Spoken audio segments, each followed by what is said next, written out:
လေးငယ်လေးတွေရဲ့အရေပြားမှာရုတ်တရက်အဖုပိတ်တွေထွက်လာပြီးတော့အရမ်းရားတာပြီးလို့ရှိရင်ပြန်ပြောက်လာပြီးတော့ပြန်ထွက်လာတာမျိုးတနေရာမှာဆိုလို့ရှိရင်ပြောက်ယုံပဲရှိသေးနောက်တနေရာမှာထွက်တာမျိုးပေါ့နော်ဒါမျိုးတွေကိုကြုံမှုကြမှာပါဒါကို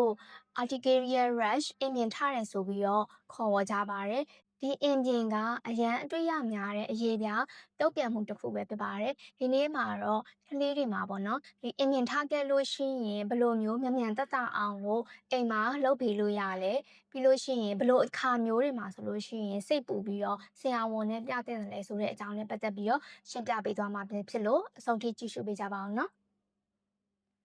အားလုံးပဲမင်္ဂလာပါကျွန်မတော့ကလေးထုခုဆရာဝန်ဒေါက်တာလွင်ပါကလေးကျမရေးဗီဒီယိုတွေကိုဒီ Happy Kids ရဲ့ Facebook TikTok နဲ့ YouTube Channel တို့ကနေတဆင့်မျှဝေပေးလျက်ရှိပါတယ်ကလေးတွေမှာအင်ပြင်ဘာကြောင့်ထွက်ရလဲဆိုလို့ရှိရင်တော့နံပါတ်1အချက်အနေနဲ့ဆိုရင်ဒီ viral infection လို့ခေါ်တဲ့ virus ပိုးတွေဝင်ပြီးတော့အေးမိတုပ်ကွေးမိပြီးတော့ဖျားနာတာမျိုးဒါမျိုးဆိုလို့ရှိရင်အင်ပြင်ထွက်တတ်တယ်ဒီအချိန်မှာဆိုလို့ရှိရင်လူရဲ့ခန္ဓာကိုယ်ထဲမှာရှိတဲ့ကိုယ်ခံအားစနစ်ကတုံ့ပြန်